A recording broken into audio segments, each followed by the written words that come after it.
L'invité du 20h, nous recevons ce soir M. Mamadou Diop Decroix, secrétaire général de AJP-ADS, mais également membre de Manko Taxawu Sénégal. M. Diop, bonsoir. Bonsoir, Sarah. Alors, Manko Taxawu Sénégal, d'ailleurs, c'est par là que nous allons commencer, puisque vous sortez tout fraîchement d'une réunion que vous venez de tenir. Est-ce qu'on peut savoir, en résumé, ce qui a été dit lors de cette réunion? Je vous remercie. Bismillahirrahmanirrahim. Je salue vos téléspectatrices, vos téléspectateurs. Et à l'occasion de ce ramadan, formuler des prières. Alors, je viens d'une réunion, mais pas de Manko Taxawu Sénégal.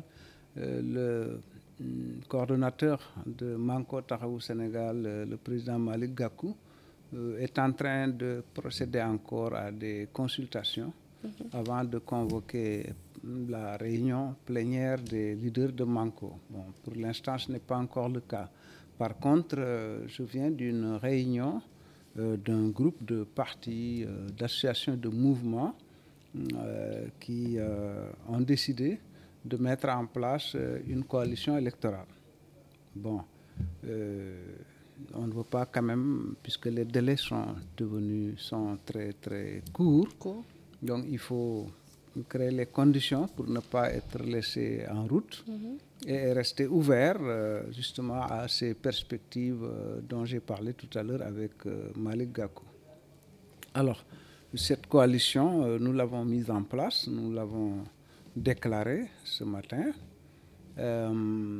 Cette coalition, nous avons demandé au président Wade de la diriger.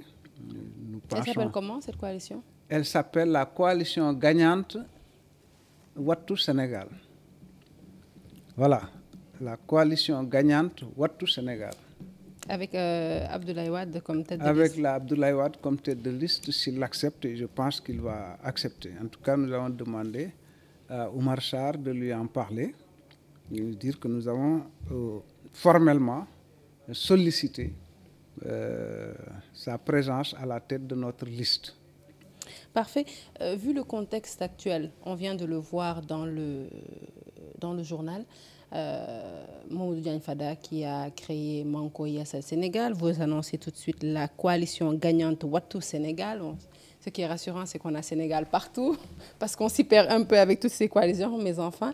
Vu le contexte actuel où chacun tire de son côté, quelles sont les chances de cette coalition Manko Taxawu Sénégal? Ne pensez-vous pas qu'elle va tout simplement vers l'implosion? Manko Taxawu, il faut dire que c'était très compliqué malgré tout. Vous avez la même ambition, vraiment des uns et des autres. Ça, je peux en témoigner ici.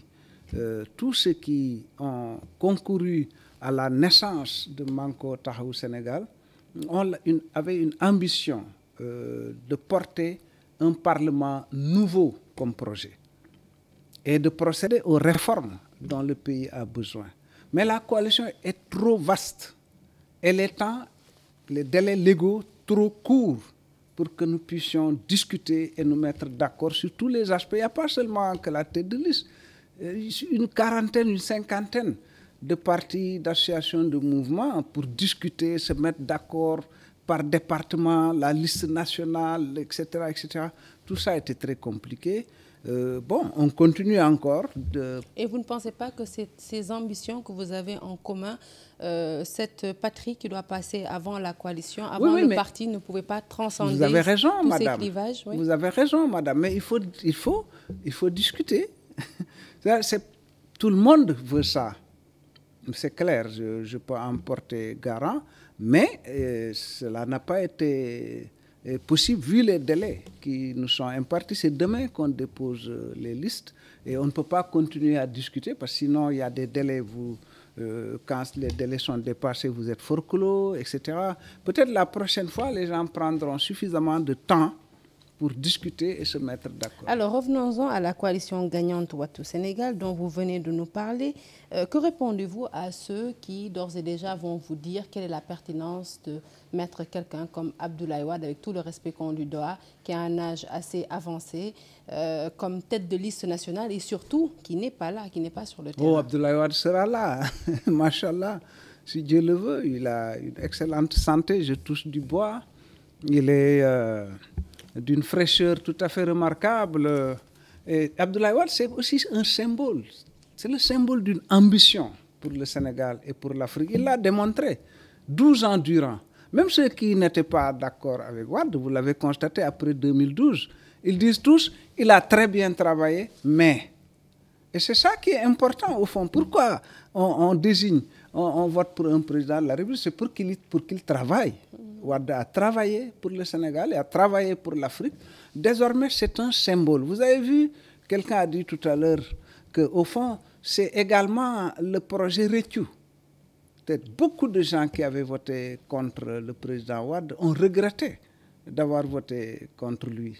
Et aujourd'hui, c'est ce symbole que nous voulons porter, l'ambition qu'il a eue pour le Sénégal constamment, pour l'Afrique, pour l'homme noir. Et tout cela est très important. Ce n'était pas seulement une ambition, Wade, c'est aussi des réalisations concrètes. Alors, on reste avec cette coalition gagnante que vous venez de mettre en place. Ne sentez-vous pas une forme de trahison, on va dire, si le mot est un peu fort, vous me direz. Ne sentez-vous pas avoir trahi vos camarades issus des autres partis? Lesquels? En montant justement cette nouvelle coalition. Lesquels? Enfin, je veux dire ceux qui ne sont pas dans la coalition gagnante et qui restent dans Manko Taxawu Sénégal, puisque vous êtes partis. Je veux dire que bon, chacun est en train de... Parce que c'est des délais. Hein? Par exemple, moi, depuis 5 ans, je me bats pour l'unité de l'opposition. Vous l'avez constaté. En tout cas, beaucoup de Sénégalais ont constaté que Mamadou Diop Decroix s'est beaucoup sacrifié pour que l'opposition reste unie. C'est important pour une démocratie. Bon, mais aujourd'hui, nous n'avons pas réussi ce coup-ci. Ce n'est pas fini, hein? Parce qu'après les élections, je suppose, nous allons nous retrouver ensemble à l'Assemblée nationale pour poursuivre notre opposition à ce régime de Macky Sall pour que, ma foi, en 2019, il puisse débarrasser le plancher. Mais vous ne pensez pas que vous avez réduit quand même drastiquement vos chances à ces législatives en faisant imploser comme ça la coalition Manko Taxawu Sénégal? Vous savez, stratégiquement parlant, le peuple s'est détourné de ce régime. C'est ça la remarque fondamentale. Le peuple s'est détourné de ce régime.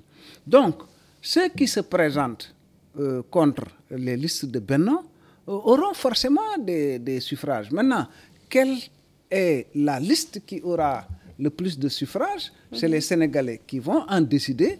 Mais je pense, pour ma part, que cette coalition déjà très forte, vous avez le PDS dedans, vous avez Bokk Gis Gis dedans, vous avez Lamine Diallo Tekki dedans, vous avez une vingtaine d'autres partis politiques et d'associations, et vous avez Abdoulaye Wade qui accompagne, qui couvre cette liste, qui porte son drapeau. Je crois que nous n'avons pas tort de dire coalition gagnante.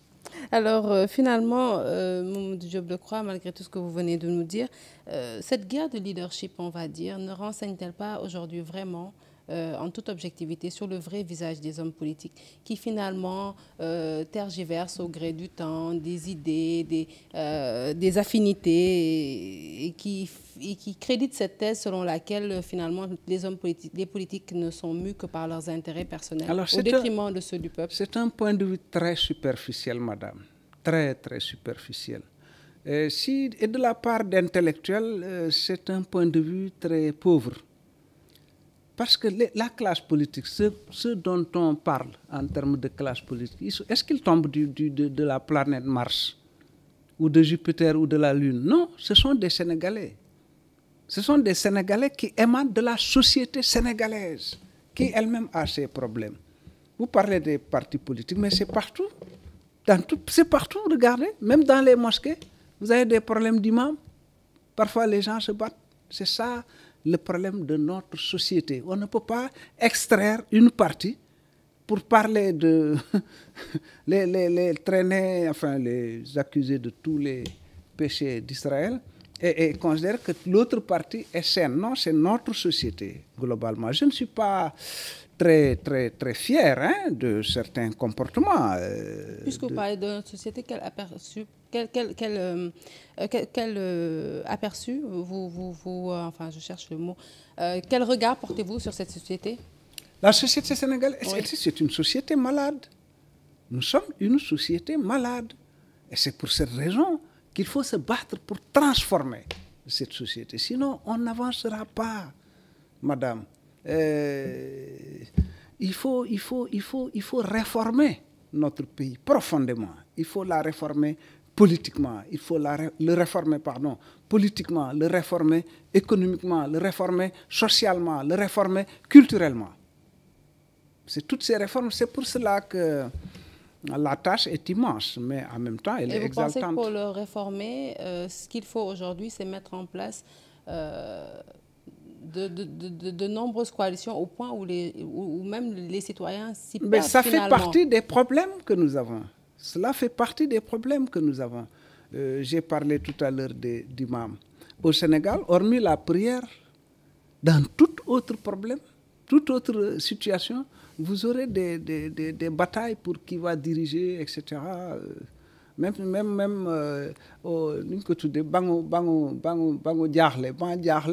les gens vont se bousculer pour être à droite ou être à gauche. C'est ça notre pays. Mais il faut le savoir, ne pas se cacher, se voiler la face pour ne pas regarder ça. Il faut voir ça. Et pour un leader politique, avoir le courage d'engager le combat pour soigner cette société. Alors, on va parler de votre parti, Monsieur Diop, secrétaire général de AJ-PADS. Qu'est devenu ce parti? On sait qu'il a connu beaucoup de défections, beaucoup de départs. Il y a 5 ans de ça. Alors, oui, depuis comment il se porte? Depuis 5 ans, le parti s'est de nouveau mis à se développer. Je parle sous le contrôle de beaucoup de gens qui savent que je ne dis pas en général des contre-vérités. Notre parti a connu vraiment des difficultés, vous avez raison. Mais depuis 2012, nous avons repris la montée en puissance un peu partout au Sénégal. J'ai fait des tournées dans beaucoup d'endroits. Mais vous n'avez pas encore tenu votre congrès? Le congrès, c'est beaucoup de moyens. Il faut beaucoup d'argent. Et moi, je suis sorti du gouvernement sans argent. Bon, je ne suis pas... On ne sait pas que c'est un je me gêne pas de le dire, mais je pense que nous sommes en train de développer une politique capable de nous permettre d'avoir les moyens financiers, logistiques, matériels nécessaires pour continuer à développer le parti, mais aussi pour convoquer le congrès du parti. Et vous pensez que vous ferez quand votre congrès? Vous n'avez pas encore d'idée? Nous voulions faire ça en décembre prochain. Peut-être qu'on va le réussir. Je pense qu'on pourra. Qu'en est-il du FPDR que vous aviez mis en place? Il est là, le Front patriotique pour la défense de la République, à qui je rends un hommage vibrant, qui est là depuis 2012, qui s'est battu contre le régime de Macky Sall, la confiscation des libertés politiques, etc., etc. Beaucoup d'entre les militants et responsables du FPDR ont fait la prison, ont passé des jours et des heures dans les locaux de police, les commissariats, etc., etc., jusqu'à maintenant. Donc, je leur rends hommage. Ils sont là. D'ailleurs, tous les partis membres du FPDR sont, pour l'essentiel du moins, sont dans la nouvelle coalition gagnante Wattu Sénégal.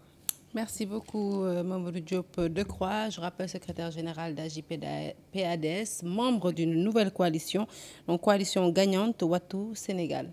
Merci. C'est la fin de cette édition. Merci de l'avoir suivi. Prochain rendez-vous de l'information de tout en images à 0h. L'info qui se poursuit sur votre site www.igfm.sn.